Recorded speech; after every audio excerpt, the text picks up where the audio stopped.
Well, ngayon na lamang ginagamit itong mga iba-ibang expressions, wika ng puso, native language, mother tongue. Pero ang lahat ng ibig sabihin nito, ito yung wika na pinakamalapit sa ating paraan ng pananalita.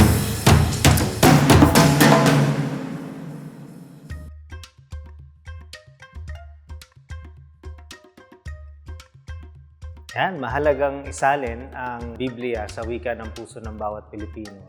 Sapagkat ang Biblia ay salita ng Panginoon Diyos. Tinatawag natin siyang Word of God, di ba?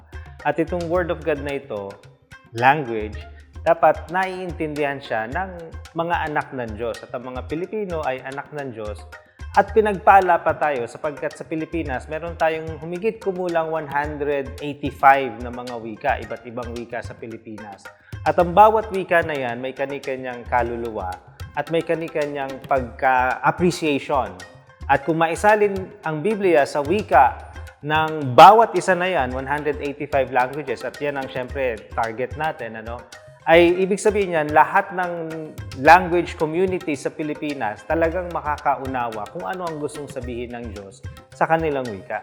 Kasi ito ang natural na paraan ng pagsasalita, kung ito ang wika ng puso. Kaya kailangan, kung may choice ang isang magsasalita o ang magsasalin, gagamitin niya ang wika ng puso. Madali itong maintindihan, natural na natural, at ito ang pinaka-source ng mga gusto mong sabihin. Kaya madali itong maintindihan ng pakikinig. Dahil yun nga ang pinaka-natural na paraan natin ay nanggagaling dun sa ating pinanggalingan. At yung unang language na ginamit natin, yun ang tinatawag natin na wika ng puso.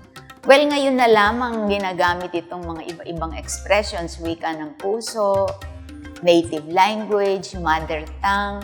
Pero ang lahat ng ibig sabihin nito, ito yung wika na pinakamalapit sa ating paraan ng pananalita. Dahil ito ay connected dun sa ating pag-iisip. Kaya importante na ang wika na ginagamit natin na halimbawa para sabihin or isalin ang salita ng Diyos, wika ng puso. Dahil ito ay magiging maliwanag. Dahil ito ay diretso, nakakonect dun sa ating isip.